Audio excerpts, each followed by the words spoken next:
All right, we'll go ahead and call the December 5th meeting of HR 169 Task Force to order. Elizabeth, will you call the roll?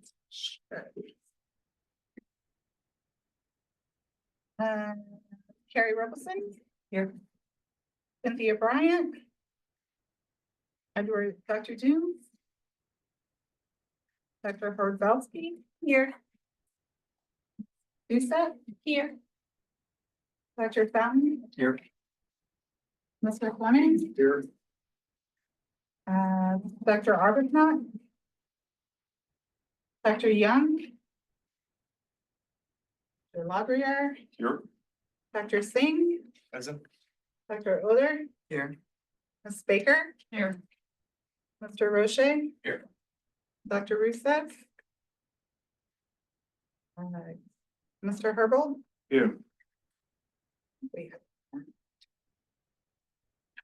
All right, cool. Thank you.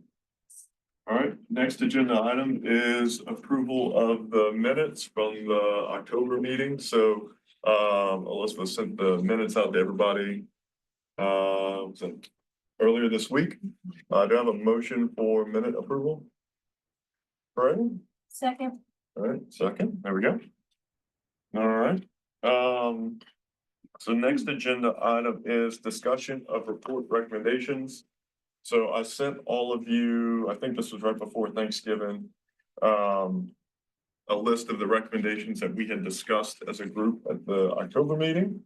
And there was some comments back and forth. So I just want to go through the recommendations that I sent out and we can discuss those. And if that's something we want to continue to pursue and add any other ones that we may want to bring to the attention of the group. So if it's okay, I'll go ahead and start with what I have in front of me. The first one is provide ORP eligibility to certain employees within LCTCS. And this is the public institutions of higher education versus post-secondary institutions. And this is really just an LCTCS issue, but it affects five colleges. I think that's one that I think we all agree on, but Gina, I'll let you answer anything else that you have to say about it. And I did provide Matt with this, two different options that we had looked at in the past was either currently it states higher ed and instead, the membership eligibility could be higher ed and post-secondary because those five colleges are established as post-secondary. So just that those two terminologies mean the same thing and then we could offer it. So I think that's probably the simplest way to fix it. We'll just go into, the recommendation would be to go into the current statute and add post-secondary institution to it. Okay. And I made in my notes, I saw two instances, Trey, this is something I guess you can confirm, but I have it in RS 11-921 and 925. It's the initial ORP like overview, and then I think the eligibility. There's 25 is eligibility. Yeah. But we could put it in post just to be clear. Okay. I didn't want there to be like, oh, this one says that. And, okay. Any other comment on that one? Okay. Easy enough. All right. Next. Have increased the irrevocable decision time of 5 years that was passed this past year to 7 years to align with tenured decisions. This is one, let's see, I think Dr. Arter, you had mentioned this one. I know, Kenny, this is something that obviously if it did come, there would be an actuarial note on it, but we don't know. I guess it'd be kind of similar to this past note in a way. Yeah, it would be very similar to the past note. I think, I mean, I listened to the meeting since I wasn't here, and Trey comment on the fact that there would be a cost. It would be very difficult to put an actual number to it. And so that's be relatively generic language in the actuarial note. I would guess it would look very much like the one for last change. Okay. All right. Doctor, anything to add to this one? No, I think that it's pretty straightforward. Okay. We had obviously talked about the 5 to 7, but the very simple fact was, if this is to target our tenure track line to stay and maintain our talent in the state. At 3.5 years, they know if they're on the right path. At somewhere in that 6 to 6.5 years, they've been guaranteed that path. So that's why the 5 is an odd number. And the 5 was there because it was there already for, I guess, for Probably just a nice number. staff in general, Yeah, yeah. it's just a nice But number, it's but not- if I you're, have a question on. So when we go through the list, decide, how are we gonna decide what ends up in the final? Yeah, so. I guess there's some ideas that I'm not gonna object to, but I would abstain if we're gonna. Yeah, so my thought on this is, as I was telling Dr. Singh, as we go through these recommendations, like I wanna. There's ones that are out here. Gonna hash them out more today to see if it's, okay, is this the path we wanna go on? And then send out a draft report next week, a week before our final meeting, to get consideration on, and then. I think we would just approve. Either what's there or take away from it at that point. Like, I think the time to add would be. We would have already reached that path would be my thoughts, but I'm open to suggestions on how to handle it, but. It would be, we'd really try to do it as. You know, this is what we think as a task force that the recommendations to go to House retirement should be. So for each individual item, to Trey's point, would you be able to abstain on some but not others? Or do we have like a vote on the whole draft at the end of the meeting, in which case you might need to abstain on the whole report? Yeah, we can go, recommendation by recommendation and then. I think it would be fair to do recommendation by recommendation, and it's fair to say 17 in present or 13 in present. Yeah. Support of 9 of 13. Okay. You don't even have to put individual names if you don't want to. You Right. just, so that the next group that reads the report recognizes this is unanimous or still up in the air. Okay, That all the recommendations are not gonna have an equal likelihood of being approved. That's just right, understandable. okay. There'll be a lot of votes. Next week. In a couple of weeks. Right? Yes, well, We record them on. they're automatically If we do recorded. this, they'll know if they watch the. yeah, we can, Exactly. This is live streamed, so Okay. they'll be able Hey, to y'all. check that. but I'll check with the UMO on that just to be safe of how we have to record it.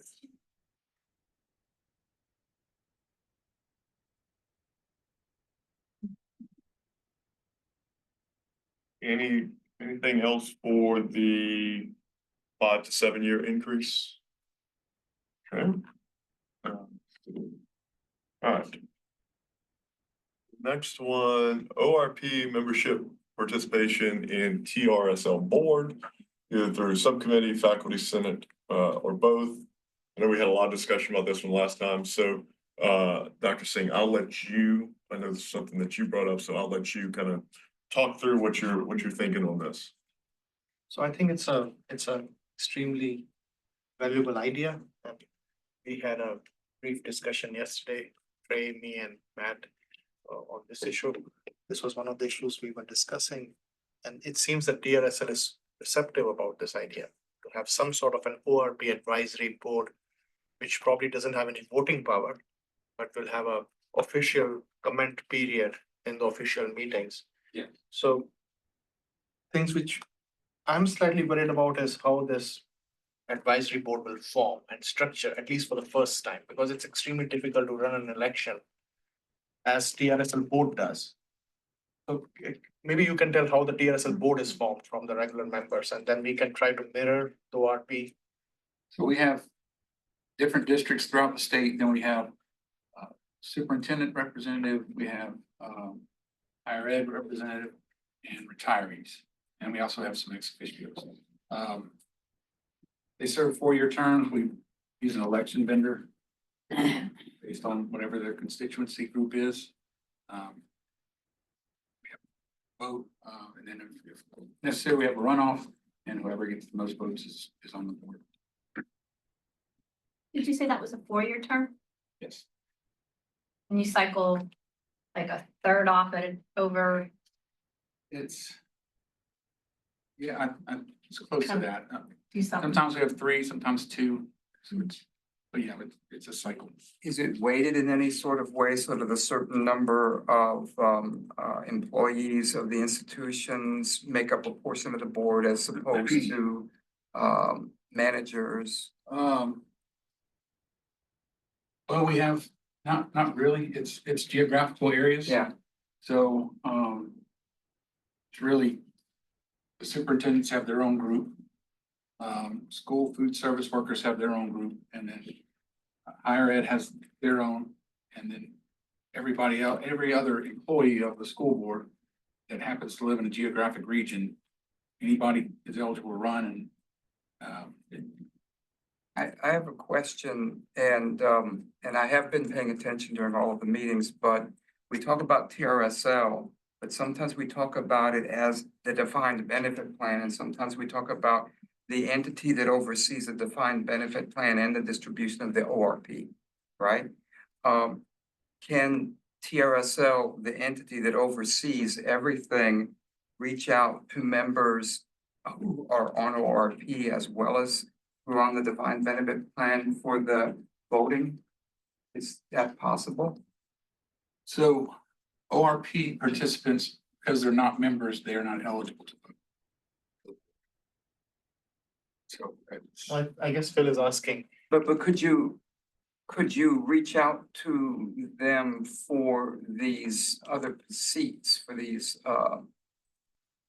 advisory seats? Is that viable? I guess we could, I think Dr. Singh was thinking of a more structured way of the ORP participants. If you want to sure, explain, so I think we could certainly send something out. yeah. So, but, Phil and I also had some discussion. So like, just to summarize, in the last meeting, one of the thoughts was that maybe the Association of Louisiana Faculty Senates can help in this process somehow. I discussed with Phil, we are both regular attendees of that association. We meet twice a year in LSU Alexandria. The problem with that organization is voluntary. Sometimes people show up, sometimes people don't show up, and it doesn't have the representation from the entire state. So some senates are more active than others. So it will be unfair to go through that. What we were thinking was probably like for the first time when we are forming this group and we have to do it quickly, which means in 6 months, let us say. The task force recommends or strongly recommends that each university systems, faculty or staff senates send one person. Let us say LSUNM is directed in this strong recommendation. You have to give an ORP participant who is not going to switch to TRSL and who has been in the ORP for the last 10 years, so that person has stakes in the system. We leave it to the university to decide how to run that election, whether to run that election or to just appoint that person. And Phil and I were discussing earlier, there are 28 institutions in the state, and I think like we'll probably get half of the responses. So we are looking at, we are looking at probably 12 or 14 members to show up. And we can put some sort of requirements that this person should have tenure of.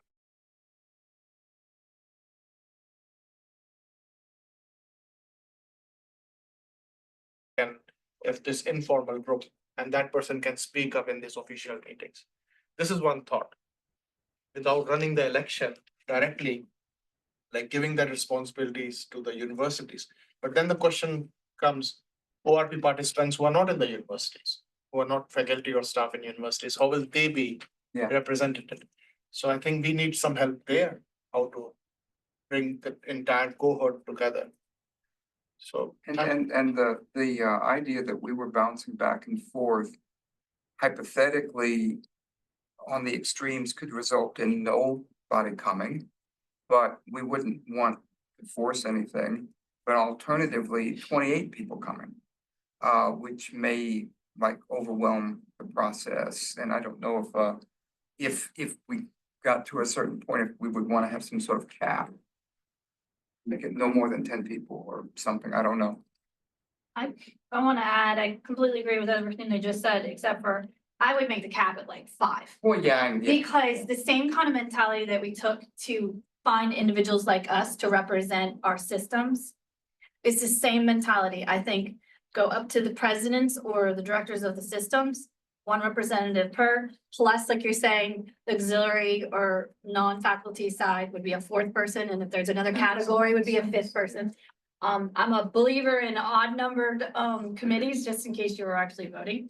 While I was listening, I apologize. I get on people for having their head down on the phone, but if we're in another situation, looks like y'all's board has 12 members. 5 serve on the board because of the nature of the office that they hold. 4 are ex officio, and 1 is appointed by the House Speaker. So y'all, does that sound right? Do you sound like you're a board of 12? 17. 17, so there's 5 more from somewhere coming in that flavor. Yeah, but for our representative, I think a board of some sort of voice, no more than like 5. We don't need the floodgates. So Where we don't maybe need 1 from each system with. one from each system, Yeah, and then make sure the representation by like say 2 more from the faculty side, the staff side that need to be sure that if they weren't reflected of the first system pick, they're reflected in the other side. So my thought to that, and I agree. A faculty rep from each system senate, so I get you 4. And then a non-faculty member from each system plus regents gets you 9. So, yeah, There's an odd number. and then everybody in higher ed is represented at that point. And so, and you know, it can be, So that, that can be the starting mechanism of it. And then, and so you put that on the responsibility goes to the system offices. Correct. Which will, they'll speak to the administrations at their, within their system. And if there is any breakdown, even with a few universities, each system will still likely be represented in this case. correct. Yeah. Because it would be, I mean, my thought would be, like on the faculty senate side.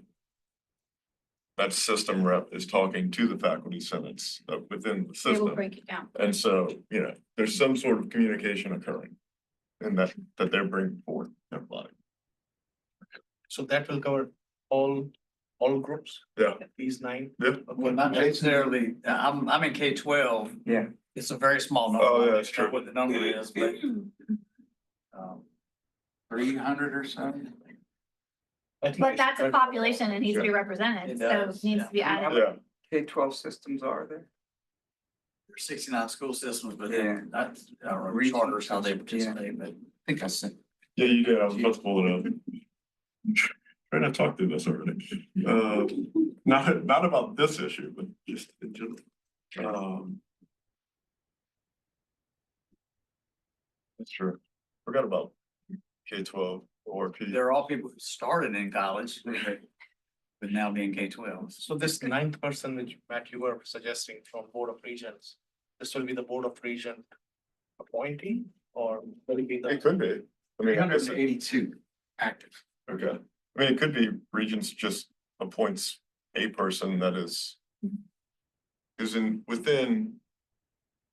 Regents has 3 programs. There's not that many ORPs at Regents, so that could be lumped together with Regents in K-12. Is that? There could either be a rotating appointment. Yeah. Oh, yeah. That makes sense. Okay. I'm just curious what the purpose and responsibilities would be of this, That's because I'm fine. not sure what type of What are the duties? teeth it's gonna actually have. Right. Besides maybe an avenue to complain. That's one of my questions. So what power does this have? It's just a group of people complaining. Right. One avenue We need to a voting provide a power. voice would be a start. I think we talked about that last, like, in reality, what teeth do you have? We did mention that, and I think, and I know we use the word optics, and some of us don't like the word optics, but there is value to the effort, as well as a lot of it is window dressing and optics, and there might be true, but at least it opens the door of line of communication, and I think it would diminish the, excuse me, the rumors, the naysayers and the misinformation, right? So whether or not you have, yes, voting power would be lovely, but this is a start. And there is, as long as you put the right people in the room that recognize it's not a complaint fest, that you're trying to have a contribution, then those persons shouldn't be appointed forward if they, they haven't been vetted for that, but I they're, hear you, but I think more teeth is if the board is already 17 members, why couldn't you add just 2 ORP seats? Since the teachers board is making decisions for ORP members, they're still outnumbered, but at least they're around the table of the ones that are actually making the decision. Yeah, exactly. I feel the same way. I think Catherine, I mentioned last time, you'd have to find an ORP member who's really be a fiduciary to the defined You benefit find them in system. TRSL, you're definitely gonna find them in ORP. But Trey, I have a question there. So even those, the TRSL board members who are who get elected, they act as fiduciaries, right? Yes, So so I'm just asking, I'm sorry for this question, but why do you think like ORP members are not mature enough financially that they cannot act like fiduciaries? they'd be acting like fiduciaries to a plan that they're, the $27 billion plan that they're getting nothing out of. But the same can be said about the TRSL board. Like, some people can say that those people, why they're acting fiduciaries for the ORP members in a way. So their actions for the ORP members are really selecting vendors. I see, that's their role. The vendors themselves are fiduciaries for the ORP members and their funds and their benefits. So the TRSL board members' responsibility stops at choosing the vendors, and that's all. Well, we also, we hire our consultant to monitor and make sure that providers are meeting their duties, they're providing the education, they're providing good investment options. So, but we're not selecting any investment options. We're reviewing what the providers put forward. If, for instance, if there's a particular investment that's doing poorly, our consultant will put it on a watch list. And if it stays on that watch list and doesn't improve over time, they'll make suggestions to the provider that they need to replace it because it's not performing well versus the other investment possibilities in that asset class. And another thing they monitor is making sure that they're in the right share class. So we have enough, I guess, maybe Tia can talk about this. I know they're here. I'm not sure what you have to do to move up in share class, but the fees go down. I think it has to do with the amount of assets. So that's what our consultant is. So we use them to make sure, to check the vendors and make sure they're doing what they're supposed to do. So that's really the extent of what the board does. But still, there's over 6,000 ORP participants that don't have representation. That's my concern. Well, where we're at though today is, we're in a negotiation dilemma. Because if we come to the decision in the majority vote in favor of voting members, and then down the road, this is not picked up, then we have no members. If we say non-voting members, maybe we left something on the table that we could have had. And if we say voting members, but if not that, then this, then people go, oh, well, we can do this because this is their second choice. So I guess the decision is what would be the best strategy going forward when the people that read this report decide whether or not they want to move forward with it. I think, Trey, you are the best person to answer this. And thank you so much for this really very insightful explanation. Now I understand the issue much more clearly. What do you think would TRSL board accept as the maximum? Like just an ORP advisory vote, which has no voting power, no veto power also, just a official comment period, or something more is possible. I guess I'm not really sure. I know our board would be open to having this group come and at least express concerns or, not really, I don't want to say, not really complain, but express frustrations that they see. I mean, it's not, what we wouldn't want is a large group of people saying, I want to invest in windmills and wind power. And so I need a fund in this lineup that just does that. Like, that's not productive. So I guess what kind of ideas are y'all thinking that this group would bring to the board? Can I add I think might be an olive branch. I love the idea of having a committee of whatever. Looks like we need minimum of 10 now, because definitely forgot K through 12. And then of that committee, there can be a representation, right? There can be a voice or a two. Everybody can come to the meeting, right? Public meeting, public body, but have a voice, so you won't have that concern that all of a sudden you get like a lot of loud complainers or a lot of pulse that kind of takes over the value or the trend of the meetings. I completely respect that. So potentially, like you're saying, what kind of voices would they want? Well, there could be within the body an elected voice that will be the line of communication. Doesn't mean everybody can't participate and be present, but that therefore you don't have a room of 17 plus a room of 10 that may come in kind of strong. Like I said, it's a public meeting. The 10 are welcome. I guess my thing is, what kind of input do y'all think this group would be giving or want to give? So please continue. So one thing that I see, for 10 years, ORP participants got below Social Security percentage contributed to their account. No one cared. No one represented ORP. There needs to be somebody representing those members to ensure that they don't fall back into that kind of situation. Now, granted, there's legislation, but that's because ORP people fought for it. And they had to fight with their legislators. It shouldn't have to be that way. There should be representation. It's over 6,000 people that are not represented.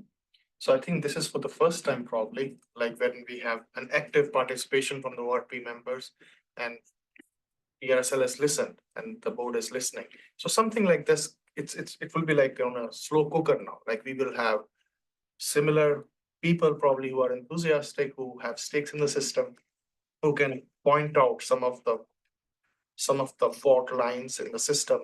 Let us say, well, this is the investment which is given to us, but it's not even following. This has so much of tracking error. So can you please fix that? Or can you talk to the consultant? Why this happened, and probably can we fix that in future? So that we don't have to wait for the consultant to come to you and flag something, but maybe those who are more active ORP participants, they can just help the consultant in the process. Can we write the recommendation this way? And this is kind of playing off of what Aaron suggested. Have an advisory board, and a paper tiger is still there, and it's still, people get awareness of it. But if anyone from that board is willing to step up and take the fiduciary responsibility, then she or he could be the voting member on the board, if anyone is willing to step up. But the board would still exist in an advisory capacity. It would still, well, I guess that would take legislative change to create another seat on the TRSL.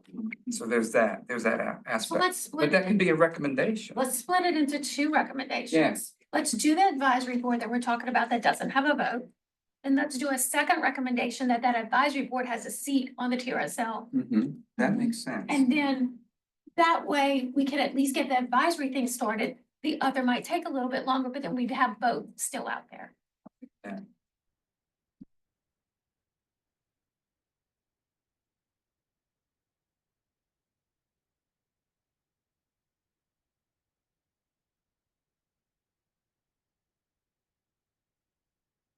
Well, we'll just put that one too. One into two. Yep, one and two, okay. All right, anything else on membership participation? The group? So how will we proceed with the first option. So once the committee committee will direct the university systems, so the task force will direct or strongly recommend. It would it would be a recommendation that this occur, I think is where we go, that this should be created. And then. And we'll list out who the members would be and where they'd be selected from. And then, once selected, I guess we could put in there, like, you know, the system president submit. I guess this could be a regents kind of coordinated thing, like.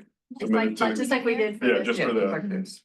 Submit to the commissioner who your people are, and then call a meeting by, you know, whatever, we pick a date. That gets started. And then, you know, they would meet and then go send someone into a teacher's meeting. The representative just be like, look, here's what we've done, you know, and obviously teachers would be aware of that because this would be part of it. So I think that's how we could start this. And just say, you know, I mean, we could start it for, if you pick someone, it's a 2-year term, or, you know, if we're cool with 2 years just to get it started, because the legislative piece may not occur this year because it's a fiscal session, but it could potentially do the next year. So at least give some time, and then another group can be selected from there. So that would be my initial thoughts on this. And then it would be up to that group to actually start meeting and determine how often they want to meet and all that stuff. I don't think that's a bad idea in the sense that in one essence, if the group, the advisory board really truly has a vested interest in it and merit as far as things to bring to the table, they will take the initiative to hold those meetings, and they will take initiative to educate themselves and be current and up to date.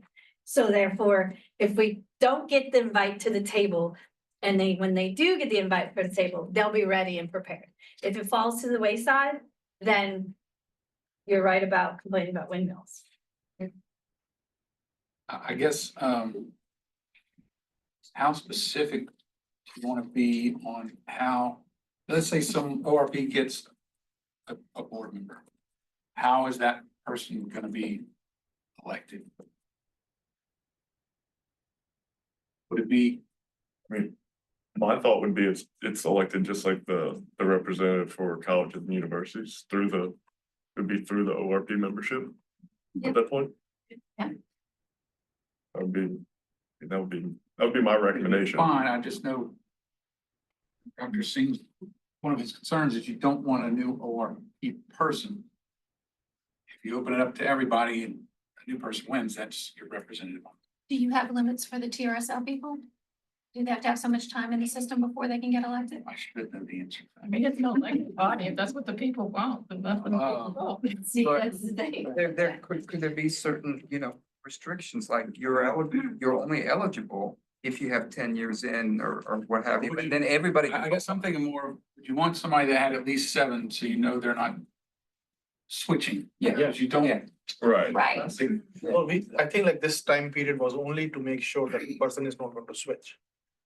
If he's, Yeah, so if he's in this 7 advisory board or later in the board, he has his stakes throughout the system. He's not leaving this. I think he knows what that person is doing. They wouldn't Somebody's even- gonna run their first year, but if you got somebody that's been in an ORP for 5 years and runs and gets on the board and decides, I'm getting tenure and I wanna switch. Yeah, so I think we But should if- have at least 7. But if, and the more the better, because they're more invested, but the 7 really doesn't. The 7-year mark is the date at which they cannot switch again. Right. So I could be, you know, employed in the system for 10 years, but only in ORP for 3 because I switched a few years ago, but I can't switch again. So the 7 might be tied to the employment length more than how long you've been with one of the retirement plans. So I think we Just should, something to think about. Yeah. yeah, so we should have something like 7 years in ORP. Not just employment. I'm reading through your, is it your election policy? I don't see anything on years, like active, but I mean, if you have in theory, if you have one or two people that run through this, I mean, they have to put a platform out there of what they're gonna do, so. And you would know their background, so, you know, you get to pick if somebody runs with 10 years or somebody runs with 2. You know, that's up for that election population to decide. Before the recent legislation, somebody that was in TRSL would have a 5-year window to switch to ORP. But no ORPs would ever be in that pool in the current rule set because they couldn't switch. Within that first short hire window, they could switch, but after that, up until the new legislation, they couldn't switch. So everybody that's eligible under those rules is vested in TRSL. They can't switch back under the old rules. Now that they can, you might even want to update that. Because I could be in TRSL for 1 year because I've been here 22 years, but I'm switching this year. And now I'm eligible to be that member. Human trade more regularly than much around it. But I think that, I mean, that's. It's just that in a pivot. I think for that, which I think is outside of the task force, but But for parity, just, but that goes to an electorate, like, yeah. the electorate can decide who they want at that point. I don't want to take anybody out of potentially running that wants to, but may do a Well, good job I regardless. don't want to take anybody out, but also. What's the point if you elect somebody and they switch and just. Now there is no ORP. Yeah, participant. yeah. It's, Well, That you've created a vacancy. well, you could write something along the lines of that seat is only if you remain in ORP. If you switch to TRSL, we have to have another election. Runner up. Yeah. Winning voting. Not anything. well, having some minimum requirements to be that member is not a bad idea. Okay. In our parish, to be on our K-12 system board, you have to be 18. That's it. That's all you have to be is 18 years old, and we would all kind of like to see a little bit more structure there. So maybe we could model that. And I would leave that up to, I guess, your legal counsel, like. Y'all as a group to decide eligibility, like, is that something that is allowable in a way? Like, I mean, you set the policy. Or it could be set in law too, if that's the statute, right? And for all our current board members, it's in statute. okay. Okay, we'll just add that, we can add that as a recommendation piece, if it is to go through statute. They need to have this many years in ORP, something like that, Yeah. that takes care of everybody, okay. Okay. Or Gina's idea, that you let anybody run and If a vacancy occurred, then, it would create a vacancy if you switch. Yeah. It have to be replaced. okay, And so this election will run through for all ORP participants in the state? I guess it depends on how it's worded. You know, we have 6,000 active. We have, I don't know how many thousands that they participated at some point, and then I'm guessing those are the people that left the state. So their money is still in the program, but they're not here, so I would say actives. probably say, to be safe, Well, active, Yeah. yeah, because they would be here to actually make some type of. yeah. And I think we will weed out a 99.999% of the opportunity of anybody once they have to agree to that fiduciary requirement, right? The verbiage is pretty scary. Yeah, The verbiage is pretty like, you really need to want to be invested in being a member of this board.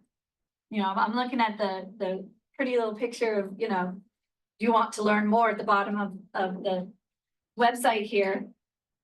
We want you to learn about your fiduciary responsibility and prudent man rule, and, you know, there's a whole bunch of things that that's gonna weed out a lot of people. you want to be invested to the point of willing to be sued. Yeah, That's gonna what it weed is. out a lot. Yeah. I don't know what the answer is, and I don't know if it's our job to say who should be on it. I'm just throwing out the things y'all should think about when you write up the recommendation. Yeah. Anybody else on this one?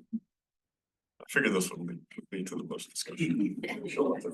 I would just like to request Trey to tell us what is to be written, which will go through easily from the board. So I know you're giving Matt all this job, but probably I think you have to write that recommendation part. Like what should be The the problem minimum with that is I don't know what our board would think about that. Until our board sees an actual recommendation, I don't know what they think. Or if they would want me drafting how to put another person on their board.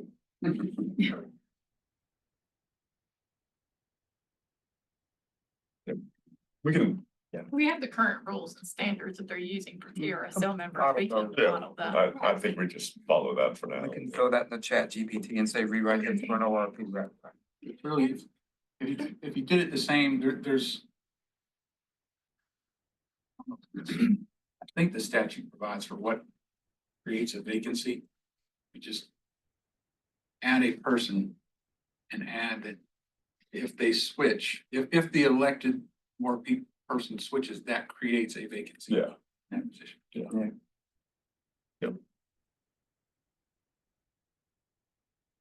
All right, next on here is increase in ORP vendors. This was something, Dr. Singh, I think this would have been one of yours, but, current law has that, there shall be no more than 3 vendors. I think as Trey discussed with us, there's always been just 3 that have applied. But I think the proposed recommendation was if we open it up to more than 3, we may only get 3 and that's fine, but do we want to open it up just for potential to see what's out there? And so I welcome comment on that or questions, anything on that. Can I ask, is there a downfall to having more than 3 vendors? Financially, is it? It's so. Consultant that we hire. Their fees are less the fewer vendors there are because there's fewer people for them to look at. It's not a large increase in cost, but that's it. They're gonna make their money whether or not they have this many people or this many people, they'll increase their fees. It's how many vendors do we have to monitor and how many, so all the vendors have different platforms. And so if you're monitoring 3 different platforms, they're gonna charge us more to report on 3 vendors. We had a single vendor, they're just looking at that vendor's investments. And really it takes them a lot less time. They're doing a third of the work, so they're not gonna charge us as much. It's not, we don't save a third of the cost, but it comes down some. Your vendor's fees are also gonna be based on assets under management. So if it's spread across more vendors, then you're likely to have individual management fees being higher as well. Correct. So I was following. So the reason I requested that we can look at increasing the number of vendors was to get better vendors and. I think it'll be, we have seen when we were looking at earlier tables that some universities have at least only have not 2 vendors or even 1 vendor for ORP. But these are really good vendors, not the ones, so. But we have some good vendors too, but like these are also other good vendors which are there, which are much more competitive in fees and so on. I think like what we really need is a really good vendor, like even if it's just 1. Vanguard is not in business for this, but let us say Vanguard was there and everyone can invest in those index funds. Probably everyone will be happy that we won't be, I don't want to use any negative word, but scammed by some vendors. So I think the point is to have better options. If it comes by decreasing or like maybe that strategy can also work. And I agree, I think increasing the vendors will increase the cost. They'll have fewer stakes. So they'll have to make their own money, so. So what we would ideally like is great vendor with reduced cost. I don't know how to achieve it. I can tell you, if the number changes, then we'll put out an SFP and see what responses we get. That's really all we can do. But we still put out a response and we still picked the 3 best that we think were the best vendors that have applied, correct? Yes. So if, Typically- if there is a better one out there and they have applied for us, Typically, when we We would send have it that out, conversation. we get responses from the 3 vendors that we have. and nobody else, Every now and then, somebody else. Even if they're not very strong. I'll have to check, but as far as I know, it's been just those 3 the last several times we issued them. So when you say you send it out, where do you send? Like maybe the campaign needs to be different. I'm not sure where we send it out. It's industry publications. People know that it's there. I think one of the things that I mentioned last time is some vendors don't want to be a fiduciary. And so they won't do that. There are other places in the country where, so for us, the vendors pick the investment options. And there are other places where the vendors are given, these are the investments you will provide. So in that case, they are more just a record keeper. For us, they are the fiduciary, so they pick the options and they should provide what is best in class for each particular asset group, for the participants.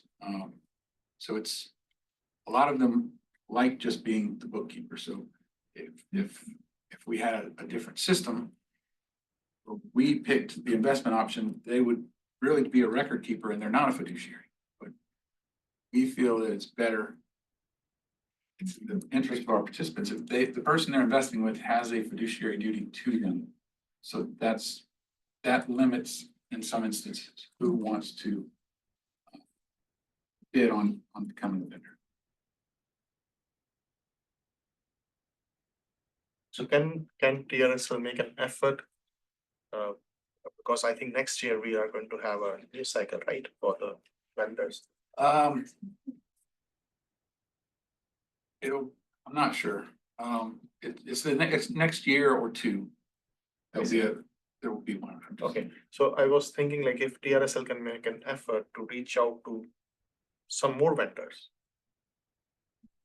For example, like, let me not give any particular names, but there we have a vendor for 403B. A big vendor, very efficient vendor. Probably like that vendor would be attracted towards doing. I would be surprised that why such one of the biggest vendors won't take a fiduciary responsibility. Well, the other thing is we can pick up to 3. Some people will submit or have submitted years ago. We will submit to be the only vendor.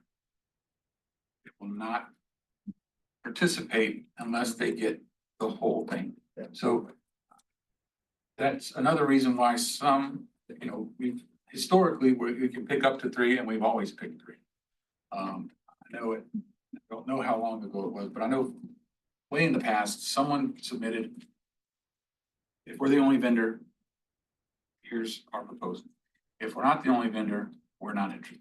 So I see. so it could be that reason why they're not doing it, or it could be the fiduciary piece. There's nothing that says we have to pick 3. We could pick 1. We've always had 3. I believe I asked this before, but, and it's okay, we don't know the actual numbers, but of our 3 vendors, are they about evenly distributed across our 6,000, or is there one that's No. definitely a standout? And out for the number of members. Yeah, who we Tia selected, is the biggest. okay. They have more That's where I am, than that's where I am, but than the other 2 Just- vendors. yeah. I could probably, I can have those numbers. just a curiosity, if there really is, whether or not it's just brand loyal or what the reasons are, it doesn't matter. I'm kind of in the mindset that I don't think we need to increase more than 3, but I think this conversation we're having right now is a great example of why to have an ORP I think advisory board rep to keep so those traditionally, lines going. I don't know, it's changed a little since COVID, but, and I don't know which vendor is which, but we had basically a high touch vendor, which works with the people, they want a lot of attention, they want people counseling them all the time. They have medium touch and they have low touch where just put the platform out there for me and I will go do it. So traditionally, and like I said, I don't know which vendor does what, but we've had a high, medium and a low touch vendor so that depending on how much involvement you want, or if you just want to go just put stuff out there and I can go online and pick it, or I want to be able to call somebody every day and ask them about my money. So it's three that we have always had provided a spectrum of different. That's a great model. I think that's a good model. So, yeah, because there are different people. People are very comfortable making decisions for themselves and people that want, you know, my quarterly visit to campus. So people want those. I think one more aspect is simplicity. As we age up, if we have some pool of money here, some pool of money with this vendor and so on, it just creates complexity for later with the family and so on. So I believe like if we have, let us say 403B, like many of us probably participate in 403B plans too, because we know like ORP is insufficient. And maybe in 457 too, but let's leave 457 apart because it's just one vendor there, basically for us. But I think like people should have option that those who are in 403B should also be there in ORP, so that if they want to simplify their entire portfolio and just be with one, let us say with TR, ORP as well as 403B. It's much simpler for faculty who are elderly and their families later on than to manage monies with different. Does every institution have their own 403B? I think each system determines their own 403Bs. Because I know ours are different than LSU's because I've been in both. And a lot of them mirror the vendors for the ORP, but Right, I which guess is not also all of them. additional Right. ones. Everybody has additional ones as compared to just the ORP. So after hearing all this, is this something that we could probably get rid of this proposal? And this maybe just kind of goes under the umbrella of advisory board or something like that? That's what I think. Okay. This is one of their first tests. This is a conversation starter. It doesn't. We're gonna recommend who's on it, and here's your first job. I would say that if I'm good with all that. if that advisory board wants an extra one, there needs to be a statutory change, so we're limited by law. Yeah. So. But- And it doesn't matter. But that may be something that, It would delay it a little longer if you wait. well, that may be something that if the advisory board's in place and TRSL goes through the next, selection process, it can be evaluated after that, too, like let them advise based on what's out there and then we go from there. So I think the ORP advisory board should have, I think it should be formed before these decisions are reached or whenever this bidding starts. I don't know, is it open bidding or closed bidding or? No, it's open. Okay. They submit and it's a public, once they submit their response, it's a public document. So when is the next round for it to be? A year or two, I don't. I'm just saying, maybe we want to put a date on the membership of the advisory being formed.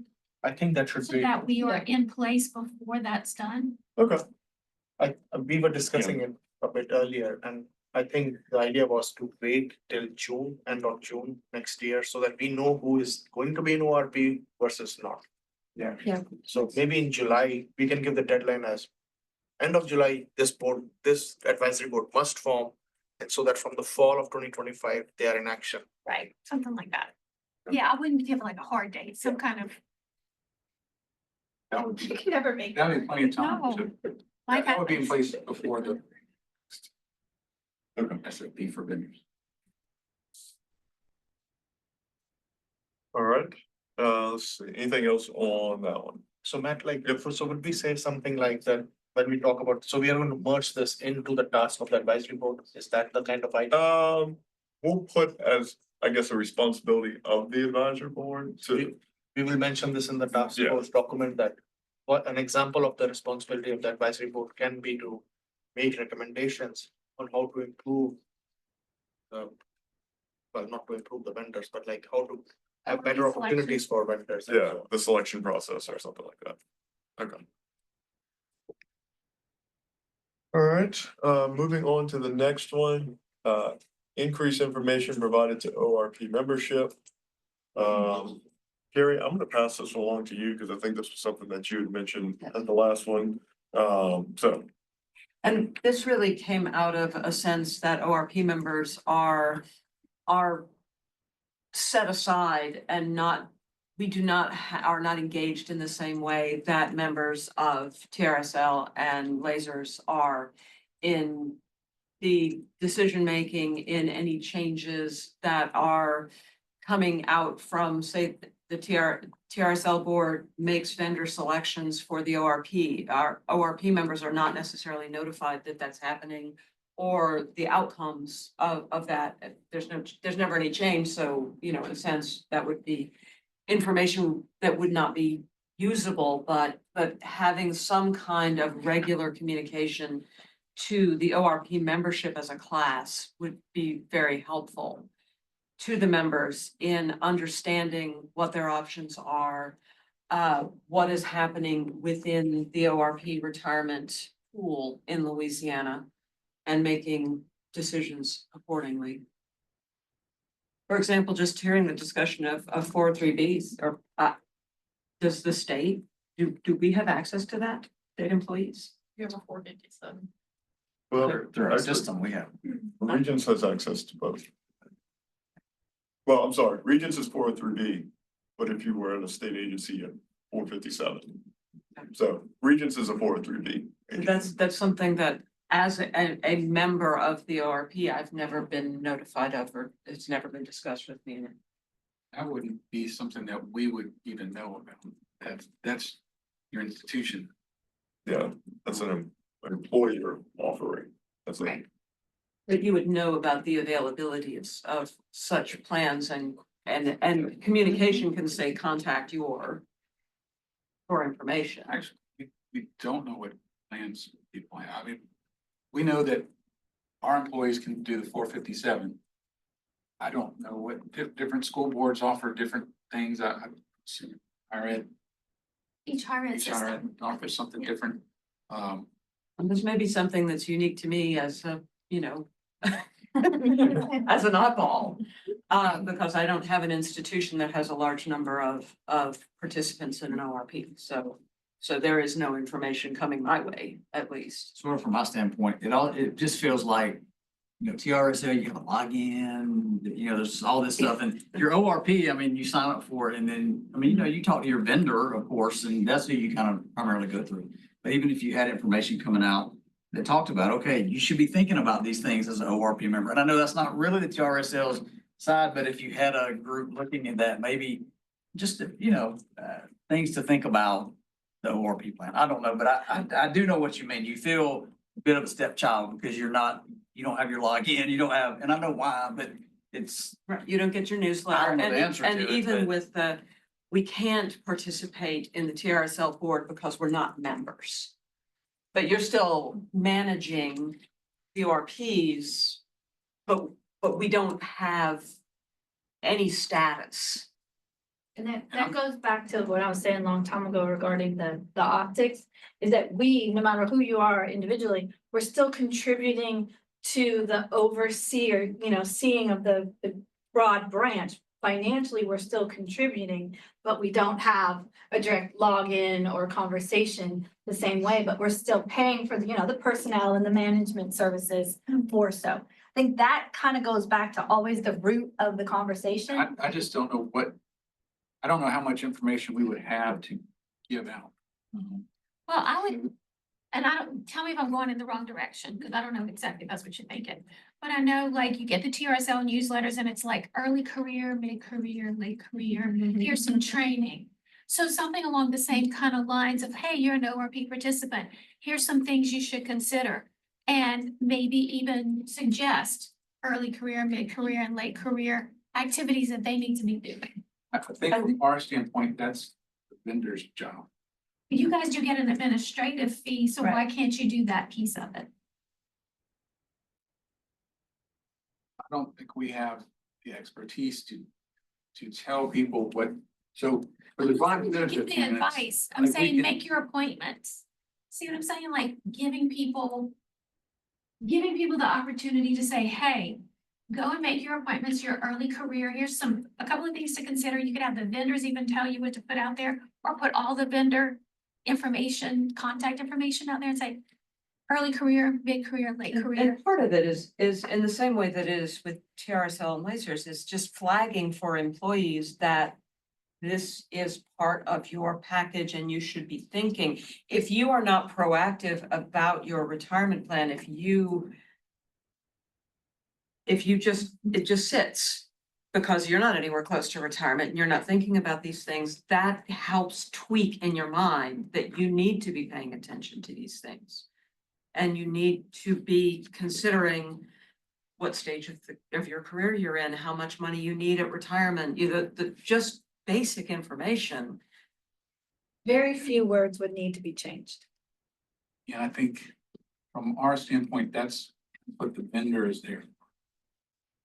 So if I can say something, I think one part of the discussion here is that lack of information for new employees. Irrespective of whether the person is in defined benefits or defined contribution, there are these supplementary retirement plans which are extremely valuable from the tech side.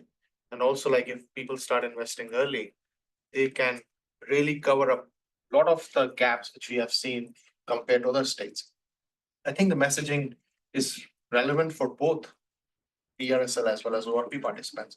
If in the TRSL newsletter, let us say, there can be a statement, well, maybe your employer is offering 403B or 457 plans, and you should look into them. I don't see a harm in that. And similarly with I agree. I fully agree with you that many ORP vendors actually do a great job. When you log in, they have their retirement planning. They tell this is how you contribute, and this is where you're falling short of target. TIA does that, for example. Fidelity does that. Really, really good job. So I can see like how TRSL may not be able to do that kind of thing for the newsletter side. But as far as the supplementary retirement question is there, I agree, like even I didn't know when I joined. I slowly discovered what is 403B myself and what is 457. And then I discovered like what are the real benefits of that, like that the taxable income is reduced so much. And I think there's so many benefits around which people are just not aware of. And by the time they get aware of, they have lost so many valuable years to invest in those things. So I know it's not directly related to TRSL or ORP, but like given the lack of any structure which can advise us on this, any information is going to be very valuable. And this may get back to the training issue.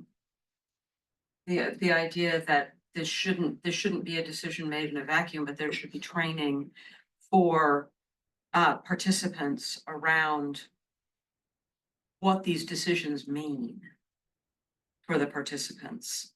So maybe a quarterly newsletter or biennial newsletter or whatever is not the solution, but more information. Especially for, I think for ORP members, I've been an ORP member for 23 years, so I can't speak to what TRSL does or what Lasers does. But I can say that I can count on two hands the number of times anyone has reached out to me about retirement.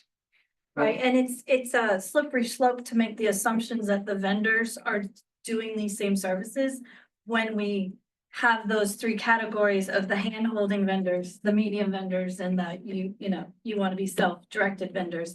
I too, I'm on my 19th year.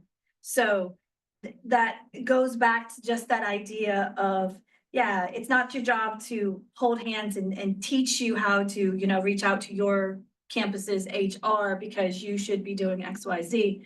But that, hey, you're part of the system in its totality. We do pay those monthly fees to be part of the system in totality. And so it's just a couple simple verbiage changes. And we're still here. We care about your future you know, as a member of Louisiana and the system. That's all. And I Not can not to take understand- a responsibility to make sure that they follow through and do these things, but just a communication lines to remind you, your mid-career kind of. It might attitude. seem duplicative, at UL Lafayette over the last 22 years. I've heard this multiple times from my vendor and also from our HR department. But if just a quarterly message could come out from TRSL, because we do pay those fees. I mean, we're not members, but we kind of are. Yeah. You know, we're members with no rights. But we're kind of members because we're paying our membership fee. We're in the backyard, but not in the house. But I think I can understand from a risk perspective that TRSL may not be interested in providing any kind of guidance No, not because guidance, just because that's advice. risky for non-members to receive. But could it be part of the vendor selection, that part of the expectation of a vendor is to provide information proactively to the signatories to their agreements?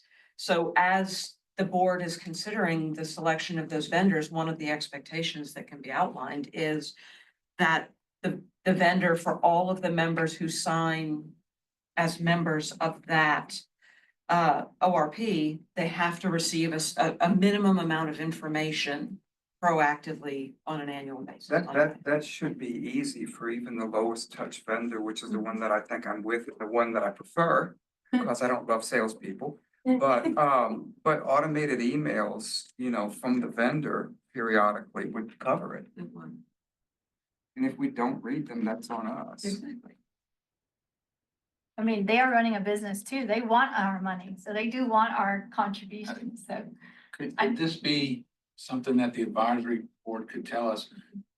We want the vendors to give us this on a quarterly basis, and then we go to the vendors and say, this is what your participants expect. Yeah, correct. And they might be able to say, look, we're already doing it. Here's the proof, you know, but then the issue would be addressed. So is this gonna get removed as a recommendation but added to the advisory? I'm thinking so. list? We're gonna Don't give them all remove it because we don't have an advisory board accepted yet, so you cannot remove it until we get it to the. Well, I'm thinking this one goes away, but it's in two different ways. Part of it goes to the advisory board.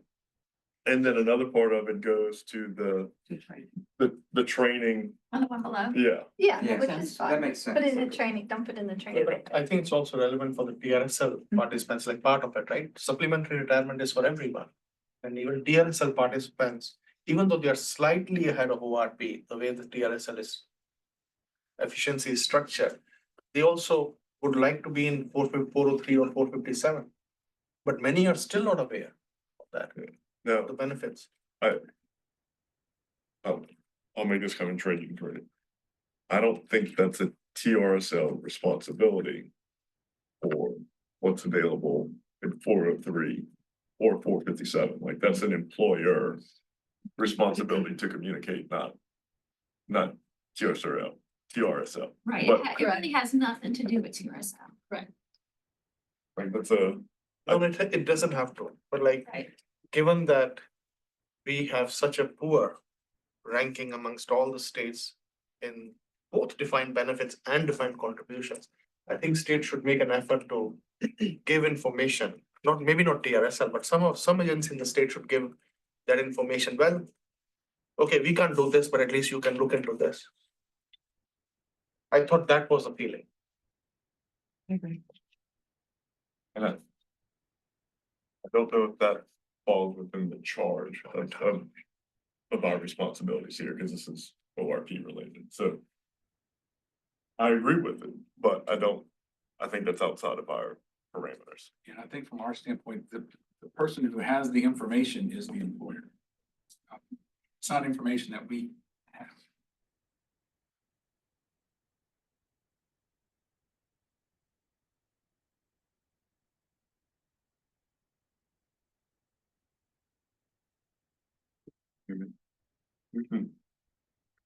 That can be part of it. We can make that part of the training recommendation too, we can throw it out there. All right, anything else on ORP information? All right, we'll move down to training and increased information for new hires. This would be. Do I wrote for my notes? Okay. During our last discussion, there was conversation about. When you're hired, there's not much information about. The choices and differences, similarities for plans. So I think this is a twofold request for, number one, the HR offices.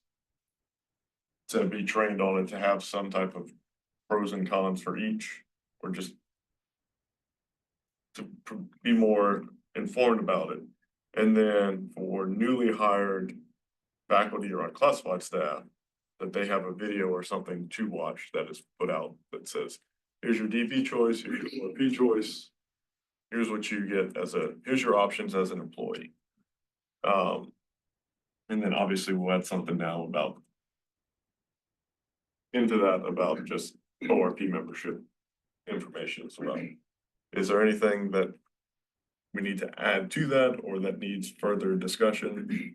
One of the things I'll mention, in our district for health insurance, a few years back, we really tried to help people understand the benefits of a high deductible plan.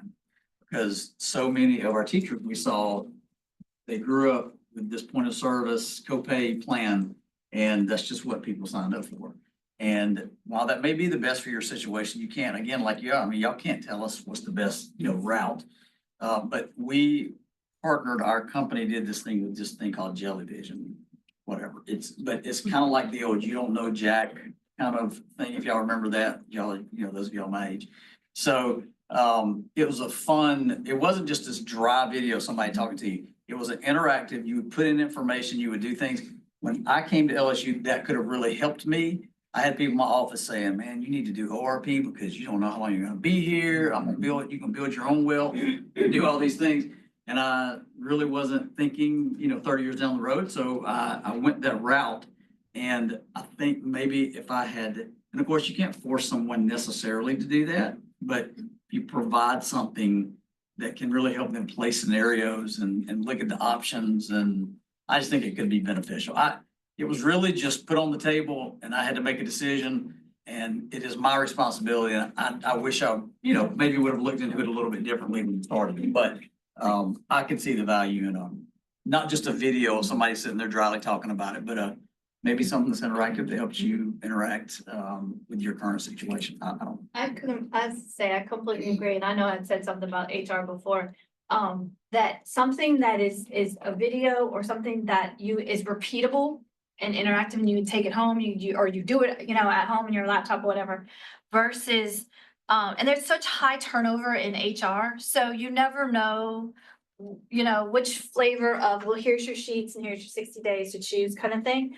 That there would be great value to something. I don't want like Philip said about, add it to training. We know we don't want more governmental trainings. We don't need any more governmental. Another hour when you get. Which is last week, right? But something that was digital and something that you don't have to have taking HR's top physical time and so forth could have tremendous value. Because they're gonna get the same pamphlets and they're gonna hand you your papers and tell you to go home and think about it. And you don't need to add too much more burden to the HR office as hand-on, touching, but a video would be tremendous. Some sort of website links to, right, we don't need a candid speech, some cute person reading a monitor, but something additional. And have the conversation about no social security or who does contribute, doesn't, those kind of things, links to could be great. And that's on that informational side, because I don't know how else you train them. You just train them by being more knowledgeable. Who's doing the training and putting all this together? Well, I don't know, that's the next part of it, but I did wanna hear from Gina and Chantel, just if you have anything to add to this, because y'all are on the HR side, so. We do it. We handhold and we go through it. I'm gonna play devil's advocate here. It's not as simple as a video. Because do y'all know that if somebody comes in with a 1-year contract, they are not offered teachers? Not until they have 2 years and 1 day. And then you have to chase that person and find them and say, hey, you can finally do this if you didn't choose ORP. But now the recent rules have changed, they could end up changing, which is great. Because a lot of people in higher ed are hired with a 1-year contract, not thinking they're staying, and choose the ORP and then got stuck irrevocably. There are thousands of people with that scenario. So it's not just a Build them a simple, flow chart. yeah. If you are Well, I a do have one-year one. employee, Well, I go have one to the I use- left. I have one that I use to train. Your tenure track, you go to the right. Because our office trains 12 HR offices out in the state. We have a flow chart. We have a very, very detailed flow chart with, I'm pretty sure Chantel and them do it well. Might have even stole it from one out there. And I wasn't in HR when you came through, so I can't be blamed for your situation. I made the choice. I made the choice. I'm not. HR talk to them. But I will say we do have the ORP versus TRSL link to their tool. And years, when I came in, I told them we have to start pushing people to do the tool. And we're like, you really need to work the tool. Like work the tool to see the TRSL versus the ORP. And I said, don't look at the bottom line. You have to look at the monthly amount. Don't look at the account balance. So I don't know, but I will say even changing to have more time. I feel like if you say you have a 60-day deadline, they always show up on day 59, 60. Same thing with open enrollment. I had 800 transactions come in on November 15th. Yeah. Because that was the deadline. So I think even extending the deadline is not going to help. I don't know what will help really, because I haven't figured it out. Sometimes I feel like I stand on my head and I'm still not getting the message through. So I don't know. But yeah, who's gonna make all these trainings? Because we do push them to teachers' website because y'all have excellent webinars. Lasers has excellent webinars, and I don't know how often they're viewed. So it sounds like all this stuff we're asking for already exists. It's just a communication issue, you know, which HR rep you're getting that day. Yeah, Absolutely. that was my point, is that if you don't need a nice movie made. But sometimes our people behind the desk would need that help too, and if they knew it. They knew which, website and links, here you go, here's your front facing list. I want you to read, go do all this, come back to see it, check in with me next week. Do your homework first, then come back to me. That, it's just coordinating it and putting it in the same space. See, like we have a mandated, we take them hostage their first day. And they don't get to start work until they see us. We say it's mandatory, but we don't stop. No, like they don't get to report to work, they report to us. So, But I don't know if a train the trainer is maybe the better route where I know once a year, there's an annual training that teachers provides, but you do have staff that come through more than once a year. So I don't know if an online train the trainer, instead of trying to read the manual where all the legalese gets confusing, might be a better You situation. could have flow charts too, Yeah. for those newer people, Mm-hmm. the younger ones coming through that are more visual. That would help. So- HR staff. on this one, I'm kind of thinking there's not really any training or increased information that needs to be provided. It's just a matter of making sure it's received. Yeah. And streamlined potentially. Yes, and I don't know how to write that. It's not really a recommendation, it's just yeah, It's a talking point, but it's not a recommendation. right. It can be noted, I guess, in a way, but this is something that, A concern. yeah, we recognize that a lot of information is out there, but there's concern of, I don't know if it's also as simple as, Trey, if y'all do once a year training, maybe twice a year training, or if, Well, that once a year, that's training for HR HR staff. staff.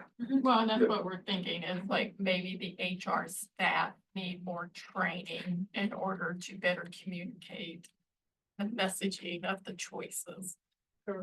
And then which of those things that after the trainings would they share with the, employees across the table as far as the list of this is your to go home homework. In the report, you can have, say, we have the following 5 recommendations with additional, themes or conversations, and put something like this in that additional component of Okay, issues, issues that were addressed. okay, yeah, okay. Maybe this may exist already out there, but maybe it's like a portal solution that there needs to be a sort of choke point to access the information. Whether there's a portal I that think a lot of the reflects information is out. available on our website, our YouTube channel, or. Let's say if you're, Once I started looking at it, I did see it. yeah, that's Out there. Late. But I think if like, Right on time. if you do our ORP and you are then funneled to your vendor. Or you do lasers and then you're funneled to lasers. If you do TRSL, you're funneled there, but instead having at least a way to have a choke point of information that then funnels you out, so you know where to get the information on all of the options. Does that make sense? Yeah, No. like- Yeah. People are looking confused. No, like, it's really just a one-stop shop. which Right, exactly. I think you may already have, it's just, we need to make sure people know about it more. Make HR know. Add it to your HR checklist. Yeah. Yeah, and Gina, I can say, we have other campuses under us, and what you get at one campus is different than Exactly. another, even though we've gotten all the same training. And they don't report to me and I don't hire them, but I have to train them. Yes. Yeah, and that Responsibility of another authority. transparency and Not get into making system a governance. Put that recommendation. list of information would be helpful. Yeah, it's there and it's pretty. Talking about that, It's not bad. it could be, and this is an IT issue, but there could be some type of acknowledgement, hey, you go to this portal and you click here, say, okay, I looked at this, I've made this decision. I've, at least took the time to go out and go to this website or whatever, and I acknowledge that I read it. Cause like, yeah, you said, HR can give you all the information in the world, but if they just throw it in the trash, it means nothing. But, I think about it from, part of the reason why we're here is retention. If somebody can look, and I don't know if this exists, but like, this is where you're going to be in X number of years in ORP. This is where you would be, and these are just scenarios. That would be eye-opening. Like if you're gonna be here a long time, go this way, if you're, but There is something, the calculator. I'm sure, yeah, I'm sure it exists. So it's like, I'm thinking from, back 16 years ago, if I'd have gone on there and, actually known that existed and taken the time to be like, wow, maybe I'm looking at this the wrong way. Calculator didn't exist maybe Right, 16 didn't years ago. exist, but going forward. We do have good tools now. Now, Most of us Now that it's came different in, a lot of that wasn't there, but now Right. it is. That's what's been illuminating for me and maybe for you, is I came in so long ago that now all the stuff that I wish I'd had is there. But It's back then, it there could have been now. on a one page, here's 5 scenarios. And that would have been eye-opening, Right, so, or a one-time development of a choose your own retirement adventure yeah. simulation where you can plug in. There's so much of the calculators is just plugging in. You have to know, I plan to do this. I think my salary in the last 5 years, my average salary is going to be. You have to plug all that in. So maybe something like that interactive tool is. I think we can retire to I think we can apply to their newsletter too. It's there right now. a Yeah, lot I of it. push people to apply to the newsletter all the time. I think we've uncovered some good stuff. So the whole point would be to be able to either some people learn what's available or reintroduce themselves to the links and the information that's available and develop a concise, whether or not, I hate to use the word handout, but a concise mechanism to share that information that can be distributed starting with HR or your welcome to employment package or whatever that is. I know it doesn't matter if we do or do not recommend to change the date of the 60 days. But just to make a quick comment, the reason why a later date is of value is if you do think you're gonna be somebody who will be here in that building in that job for 25 years, you will learn to respect your peers, to ask them to get advice from the people in your building. And you may not know them in the first couple weeks. You also may still be getting your grounds bearing for the semester and the job started. So that's the only value to procrastinating, is if they've learned, to ask others, what are you doing? What would you have done differently? If you've been here for 40 years, how would you have changed? That kind of thing. That's the only value to extending the And day. it requires that That's also acknowledges dangerous. the because overwhelming nature of it. I hear stories all the time about people that either did drop or didn't do drop because their coworkers said, oh, drop's the greatest thing in the world. Or drop is horrible, I never should have done it, and everybody's situation is different, and taking advice from coworkers on your retirement might not be That's usually a bad idea. a good idea. So let's skip the next bullet and go down to the initial decision, since it's been brought up a couple of times now. So I have been, it's currently 60 days. 60 currently. Okay, 60 or 5 years. 60, if you do it within the 60, then you get the employee and employer contributions that have come in. If you do it after 60, you don't get the employer contributions. You get your employee. It's just if you want the employer contributions to follow you, it's got to be within the 60. okay, So you have until the 5 years to choose. The 60-day period is to get the employee and employer contributions. got it. For just those 60 days or forever and a lifetime? Because that doesn't, 60 days. that doesn't seem very fair if it'd be for, okay, yeah. So yeah, people That's- realize you might lose a little bit of money by being, indecisive, but But then you don't lose everything. Because you made a jump. If you switch, you still have that Yeah. small account from previous years. I mean, I've heard different opinions on this. Is 60 appropriate, or should it be more? Or, I mean, I guess we already have more with 5, but, or is this a non-starter of a recommendation to begin with?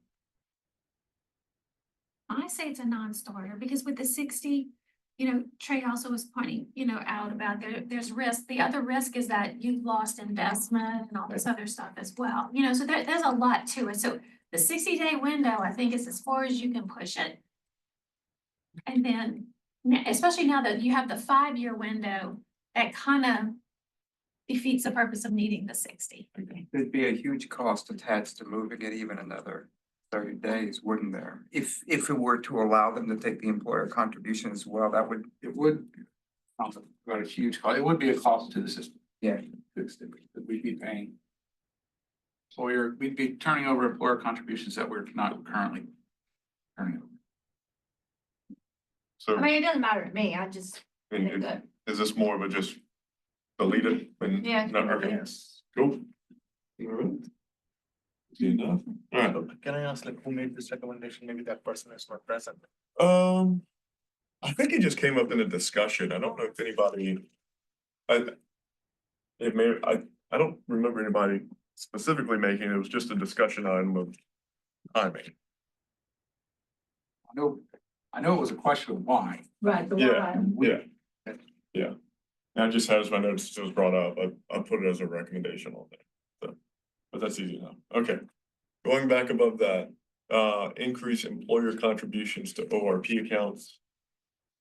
So my notes, have that, right now employees or employers make 6.2%. As we've noted through the NASRA presentation, we are among the bottom in the South.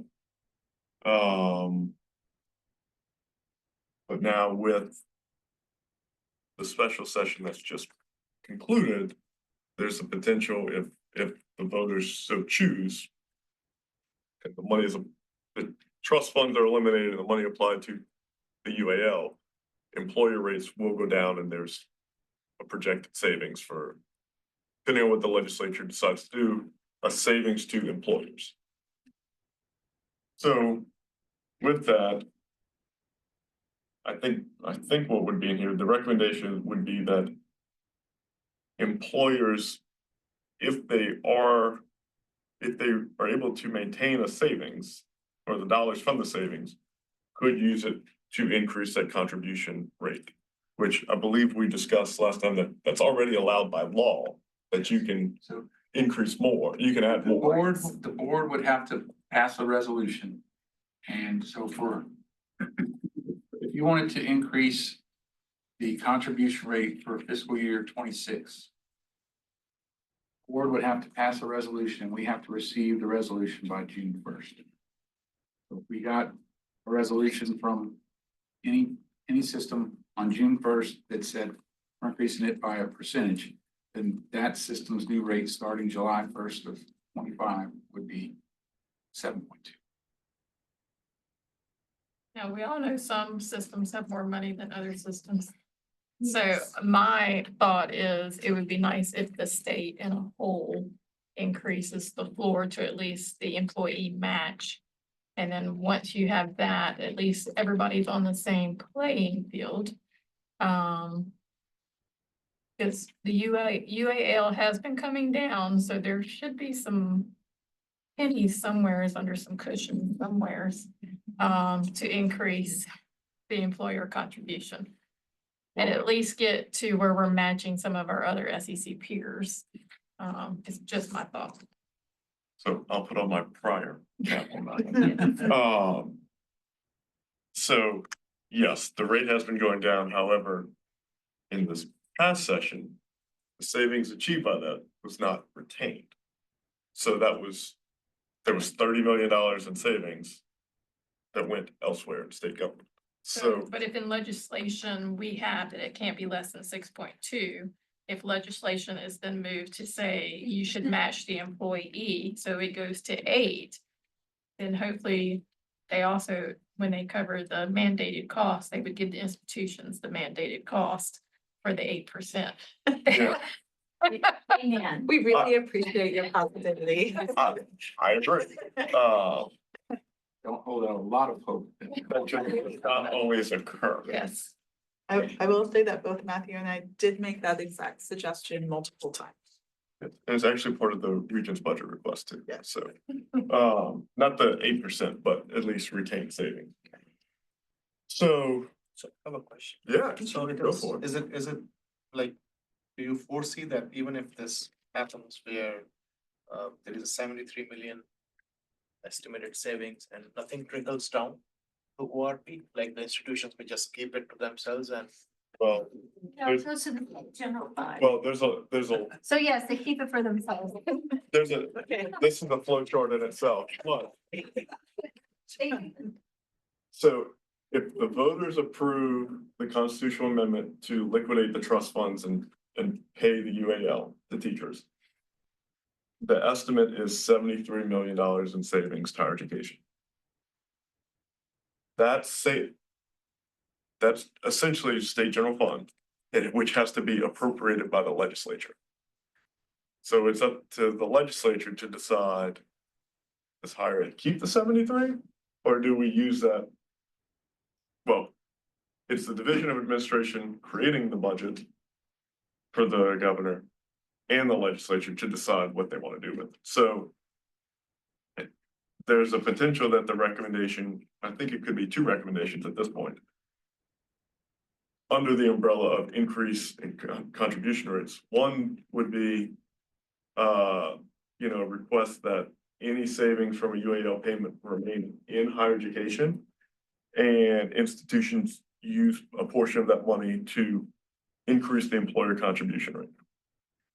The other would be that increase the floor to match what employees pay. So I think it'd just be 2. One is just an appropriation. Both are legislative. One would be appropriations, and then one is actually going through a bill specifically for that.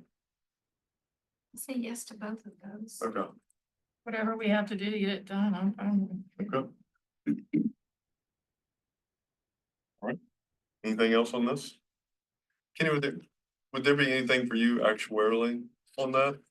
Like, No, okay, that's not, yeah, I mean, that's just it. Okay. I just want to make sure. Yeah. Going through what, Trey, would that impact K-12 at all? My understanding is in the legislation, it says if they pay down unfunded accrued liability, we have to give $2,000 pay increases, 1,000 for support staff, and then any left over, they have designated how we must spend it. Yeah. It's not just extra money. Correct. So. But if you mandate an increase in the minimum contribution, then But y'all don't have, I that flows through. think K-12 has the same authority to increase on their own rate. But he's getting the 6.2%, so if we increase that floor, then he would get the A, right? So the increase in the floor, you would get the 8 is school board would have to come up with where are we gonna get the money to do that, It's less because than 300. their savings. Their savings are not there. Let's say it's Right. money. Right, so the system would just have to absorb, Yeah. whatever they increase. So that flexibility language doesn't apply to K-12. I don't think it does. Okay. Interesting. We just had a thing on that other day, but if we have, they're saying 5 or 6 systems will not be whole. I can't remember the number. It's I a thought it handful was of 9. systems. Those that It will went up not, every day. So, well, the Department of Ed put out some scenarios and they'll, I can't remember how many, but they have a giant spreadsheet full of scenarios. So it's, depending on which scenario you looked at, you have a number of schools that would either get it or have the savings to pay the full raise or not. But it's all based on a projection, based on how much money they think the treasury has now versus what they sell it for in April and give us in May. So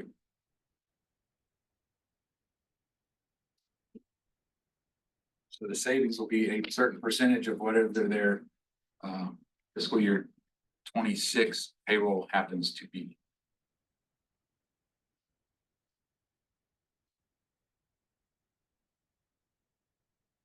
I think you're right about it only being a higher ed thing, because it just mentions boards and institutions, not K-12.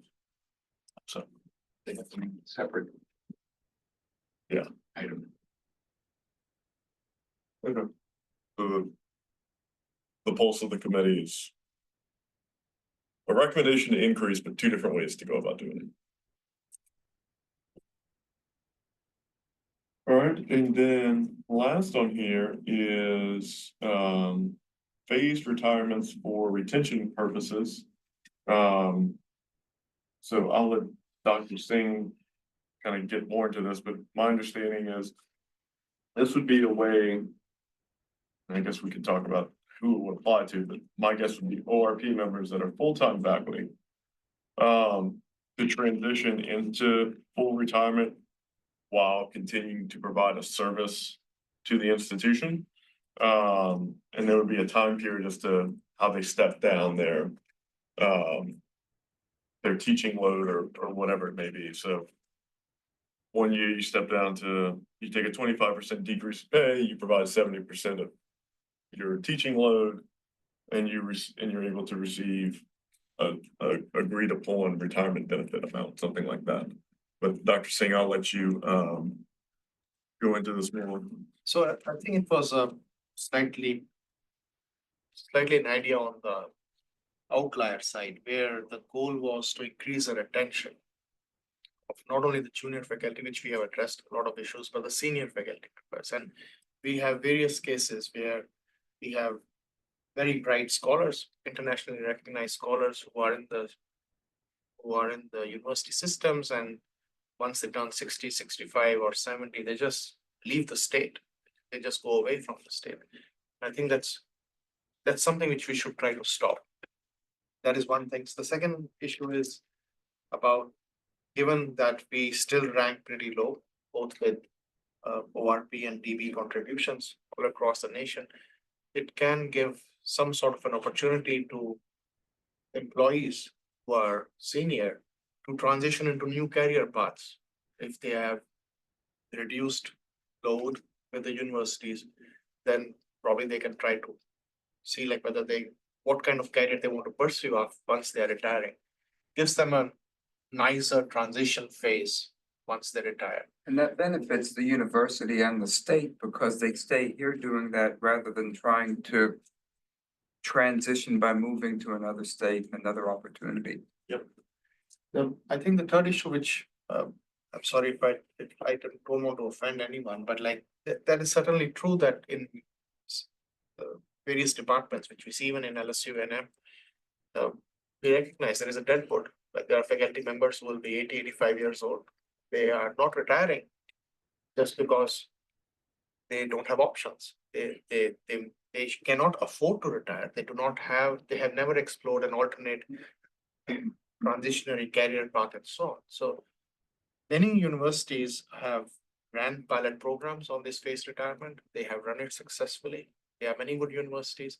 I think like we can probably take a lead on this in the certain universities to think about it, whether we want to do it, how do we want to do it. It is a very forward-looking idea in some way that where we give options. It will be voluntary. People, and I think like we have seen in many universities where they have implemented this, there is still an option that, okay, I've done it for 2 years. I don't want to pursue it further. I want to go back to my full job and so on. It's kind of, there is no one writes the final words till the very last semester or something that you are going to retire. The other benefit is, like for us, like TRSL will have more predictive power now.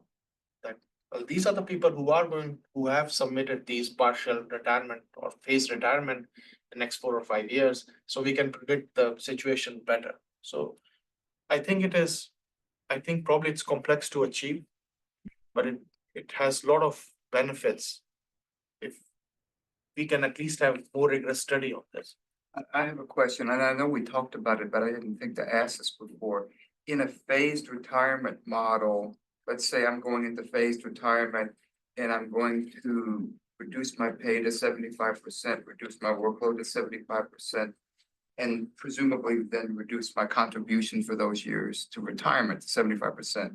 But would anything change on the retirement side? Would these people begin to tap into their retirement funds or no? I think it depends from system to system. So it's, Can, Matt sent me some links to some universities that have this type of program. Problem for me is the information's on the system's website. I can't really find a lot retirement side of how they handle things. So I'm sure there's a way to do it. It looked like from some, they're all different. Some of them said you could take money from the ORP, but if you were in the DB, you couldn't. Some of them said you could take it from both. I think one of them I looked at sort of treated like a rehired retiree under the DB plan. So there's no set way to do it. I'm sure there's a way that figure it out. Probably, Kenny, you probably need to weigh in some if it was gonna be part of the DB. Yeah, that was my first question. Is it ORP specific, or is this, you're trying to put this in the DB plan? I mean, because I would assume you have break and service issues for the DB plan. And Well, then, yeah, yes and no. So under federal law, you can't have in-service. There are certain instances where you can allow in-service distributions, but the plan has to allow for it. Ours doesn't. But there are places that allow it. So And May they I- find a way to do it. May I add, there's one thing that hasn't been said yet. If we are, and I appreciate the retention of our older faculty as well. One of our greatest benefits still in this state, even though we've had such flux of raises and such, one of our greatest benefits is after we retire, we still maintain our health care. However, if you get rehired, you lose that opportunity, right? Not spoken. If I go and take a new job, don't I lose my? Your OGB benefits stays with you as where you retire. You don't lose it. But if I hired by another company or another job, do I lose my? You have to physically retire. You're a retiree to keep it. You have to be active or retired. Right, so I'm no longer retired. If I take another job, I will lose my health benefits. If you leave the state, I mean, you're taking another job in industry. Anywhere. So a good example is we have had faculty in the past who have retired. And then unbeknownst to themselves, not educated enough to realize, they get rehired as an adjunct and lose their health benefits. They don't lose their health benefits. This was about a decade ago. They lost their benefits. I promise you this. They But made a this, decision somewhere along the way that they this- shouldn't have. this. I think that's more on the employee, not the employer. This opportunity, is a great way, irrespective of, do I wanna tap into my financial pot and, you know, invest in other directions?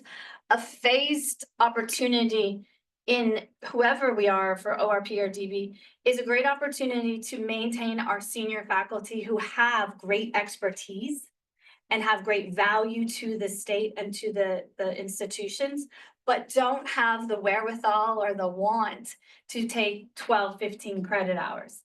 They'll take their 6, 9, and it would be a tremendous, and then if they are paid a reduced amount, then the university, most likely, they're on the highest salary base anyway, so the university will be saving a few dollars by having this most senior person getting paid a smaller paycheck.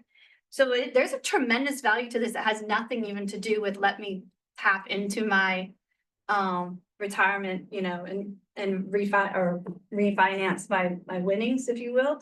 It's just simply, it's good math for the universities. And then It's just- tapping into the retirement might not be a portion of this. I was Yeah, just curious it's because necessary. it didn't come up, but to the healthcare, if I went into phased retirement or if I retired altogether and had access to the healthcare, but I still want to do some work and I find not community service work, but paid work with one Acadiana or Catholic Charities or something, I'm still retired from the state, so I do get to keep that benefit, correct?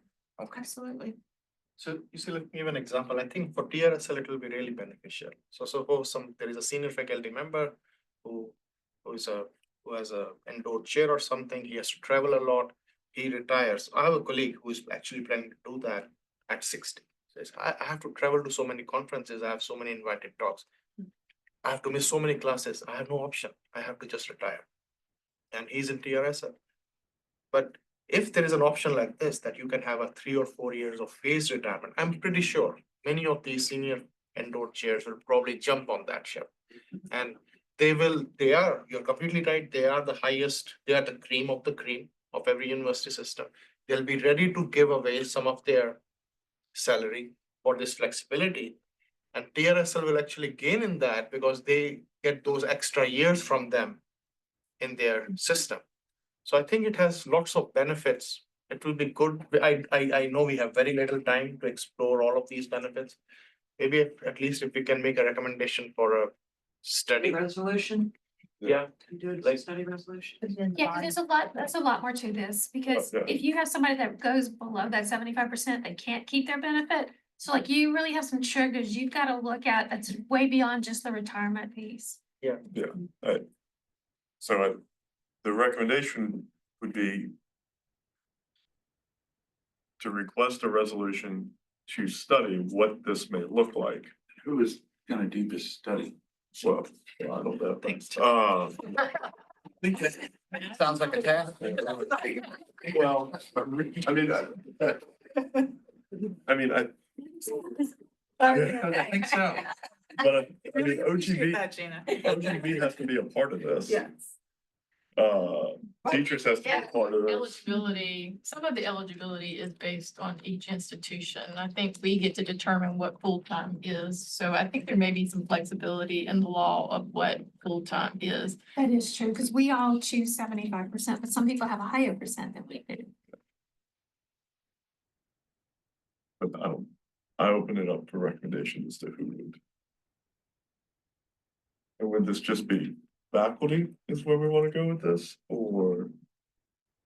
I would think so at first.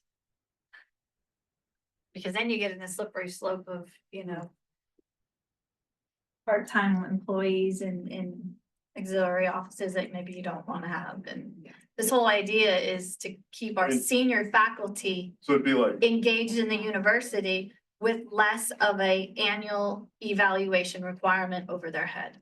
you would want it to be someone who has been promoted to the rank of professor. Not necessarily, Okay. it doesn't have to be. Okay, I mean, because you can be an assistant or associate professor, you can be an instructor for 35 years, but you still have a valuable role in Okay. your You have to institution. be in faculty status. Yes. okay. And I do want to mention, just because this is my area of expertise, if with endowments, you would relinquish the endowment yeah. position when you go below 100%, when you go to part-time. Okay. Which would relinquish part of your remuneration in a lot of cases. Yeah. But I think from our standpoint, we would need to see what is going to be proposed as the overall phased retirement plan, and then see how we can work that into TRSL, what changes we would need. So I think we need to know ahead of time what program it's gonna look like, or what they want it to look like. And then from there, we can start to look at it. I think that'd be part of the study though, wouldn't it? Like, if we propose a recommendation for faculty members to go into a phased retirement, EBO or ORP. Like, cause I don't know if we just singled out ORP, if that, I mean, I'm sure that's the easier one in terms of, you know, figuring it out, but are you, It would need to be both. I think it would have to be both. If you do a feasibility study, it would need to be both. I mean, the idea would be to retain our skill set in our campuses and in our state. It has to be both. I guess my thing is, what would you want the DB piece to look like? You're allowed to do it, but would you still contribute and earn more service credit? Would you? I don't know. Have a person retire and be I think treated as that's a part of rehired the study. retiree, or To see how that all looks. Like, there's, I mean, I don't know if we could make that decision now. It's just a study of what that could look like. And if I give you an example, maybe you went to a percentage and the faculty member, the individual, wouldn't really matter to them that they weren't physically contributing from, you know, in the university match, but they were still employed. And they could do it on their own, right? They could have personal. The difference is to say, if I'm a salaried individual versus an adjunct, maybe getting a single price point for a class, the values are tremendously different. Yes, they may not want to even go that route if they lose their health benefits or their opportunities. So it is a total feasibility study. I mean, it would be hard to say what it would look like without really looking at the nuts and bolts. But there's probably plenty of individuals that I know, if I still had the opportunity to go into the building, teach a 60% load and do exactly what my expertise are, and I can still contribute. And when I'm talking expertise, I'm talking the upper division, the graduate classes, the stuff that's not just, you know, English 101 kind of stuff. Or maybe they're just an excellent teacher anyway, and that's their vibe. They may not care that they're not still contributing. They might want that opportunity, but just the fact to allow them to still be part of the institution and have play a role in the institution could be good enough. And we would save a lot of people. We'd save a lot, that'd be We a would lot, save a lot of people. that'd be a lot bigger hole than just, well, you can adjunct a class here and there.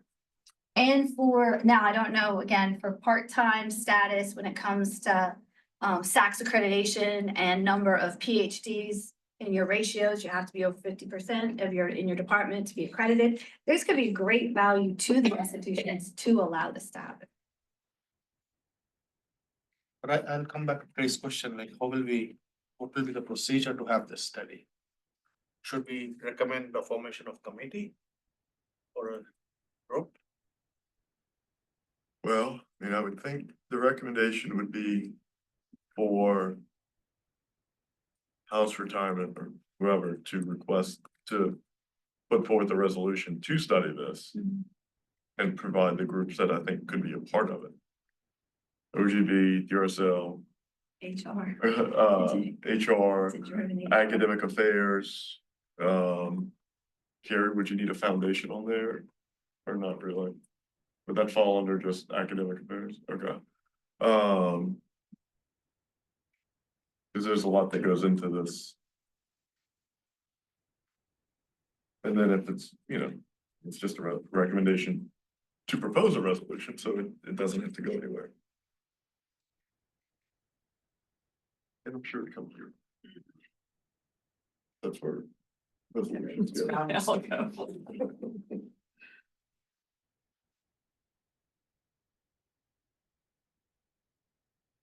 Anything else? Oh, yeah, go ahead. One of them had emailed you about social security as an option in lieu of Oh, TRSL. yes, okay. And I know, this is, Like the lasers rule, that's all we were looking for. yeah, so I'm happy to include that as a, do you wanna just bring that up for So, public okay, so discussion? the way it works right now is somebody comes in and let's say they have, I don't know, 10, 15 years in industry, and we're gonna hire them with greater than 2 years. So we offer them TRSL ORP. Then we start explaining to them how the social security offset and all that works. They decline our positions because we hire a lot in the industry, right? Because of the business we're in. So we're having a really hard time getting people from industry to come in and do this with us. They'll even pass up adjunct positions because they don't want to screw themselves up. Whereas if the adjunct position, we could allow them to do social security because that's a whole different situation. But if I'm trying to get them full-time, they'll decline it. So to give them the option that if they have so many years in social security already at a certain age, just like Lasers has their resolution, I think it's 55 maybe. They could choose social security instead of TRSL or ORP. And then they don't have to worry about all that time that they had in social security and in private industry. Trey, any thoughts on that? So It would be a so the small way it subset. works at Lasers is it makes membership in the system optional for people now. I don't remember what the requirement is, but It's 55. so if you hire that person, they don't have to be in the system. So it would just be a change to TRSL's statutes, because right now you're required to be in, so it would be making a certain group of people, making TRSL membership optional for whatever criteria you wanted to use. I would just match what Lasers has, just so that we can do the same thing. How does everybody feel about that? Sounds good to me. I think it's a good idea. Okay, we'll put it in there. Why not? We got rid of enough, we can have one going. The biggest population coming back into the workforce right now is age 60, so that is a untapped potential, I think. Right. Especially since So we're like they were talking about, recruitment and retention. yeah, and they were talking about keeping faculty. This is about keeping like people that have great administrative experience that could come in and help. And also which would obviously be a larger pot, but we have also individuals who would say they get burnout as a physician. And they want to come in and, teach 200 level anatomies. And if you can, now they're doing that not because you want to make the money, they're doing that for the love of being in the classroom. But there are people that will come from career paths, industry and have those expertise in the classroom. Which actually benefits everybody, right? The students, everybody needs those people.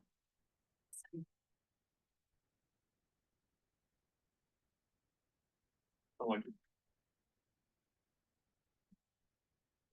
Any other recommendations that we want to bring up? Oh, So yep. Dr. Arbuthnot is not here and she sent me something. And Okay. I would just read what she wrote to me. So she wanted that I should address this as her potential recommendation.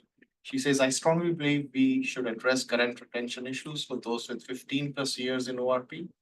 This group is at a critical career stage and the current version of transition to TRSL presents certain risks for them. I suggest that we propose a task force recommendation allowing employees with 15 or more years to purchase or buy years of service at an agreed upon actuarial rate. This option would enhance retention of current employees. While I support the other recommendations such as 7-year window, I believe they are primarily focused on recruiting new hires. But this recommendation would help those who are in the mid-career stage. So I'm not sure how viable this is, but at least if we can get some thoughts from Ken and Trey. So that would have a cost to the system. Our board has traditionally opposed anything that allowed a purchase. So last year's ORP bill that allows the transition, we did not oppose because that was not in it. But any proposal in the past that had that in it, we opposed it based on the cost to the system. Kenny can probably explain more, but we will never calculate the cost correctly, so. And only the people that think it would benefit them are going to do it, and so. It will have a cost to us. I don't know if it's anything we can calculate, but Okay, yeah, so I didn't quite understand when you mentioned it earlier, but I have a better sense. So you're talking about people who are currently employed ORP members who want to transition to the DB plan and have 15 or more years of employment, basically. So the reason the bill was structured the way it was, that says you come into the DB plan, you start over. Because prior bills have said, if we bring you over, then you bring all your contributions and you get service back to whatever date. That's a huge cost. That's where the cost comes from. And if you recall my presentation that compared the ORP versus the DB, the way in which TRSL calculates the present value of the benefit that you need to pay in order to purchase service, essentially, they're not, it's extremely beneficial and advantageous to the employee. So I can't imagine I am in the process, I came into lasers mid-career, right? I am about to figure out what is it that I need to do to purchase airtime when I hit 5 years. Because it just makes sense for me to get as much as I possibly, excuse me, as I possibly can, because it's so much cheaper than I could buy that annuity on the open market. And that's exactly what you're talking about right here. This is going to be someone who has 15 years of service, or so they're going to be in potentially their mid-30s to mid-40s. That's it's going to be extremely cheap for them to come in, particularly if they can bring their ORP money over. So they've got the pot of money sitting there, right? Versus having to pull it out of their savings or whatever and come up with a big pile of cash. That is going to be a big cost to the retirement system. And so that is the group. I mean, later service employees are some cost, but they're so much closer to retirement, you have a much better idea of how much they're ultimately going to cost. It's those people who are mid-career who it's harder to predict what's actually going to occur. They have a lot longer period of time for their pay to increase more than you anticipate. And so, and the way in which this calculation occurs, it's really kind of almost a sweet spot for those individuals where the cost to the system is significantly more, the risk to the system is significantly more. So I think we would probably look at a couple of examples and be able to put some dollar value, and it's not going to look pretty. It's going to look very expensive.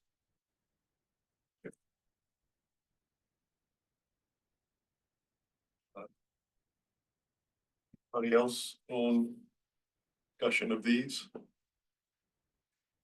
All right, so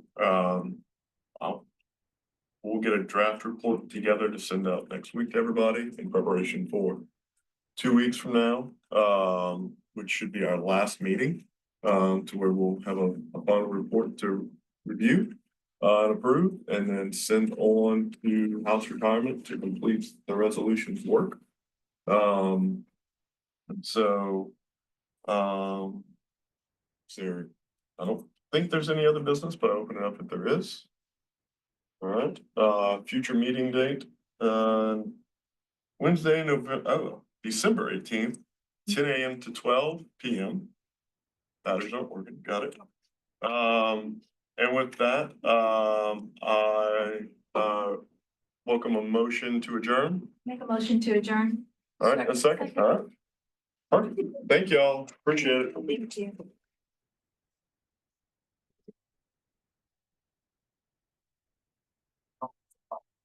Yeah. A whole 2 hours.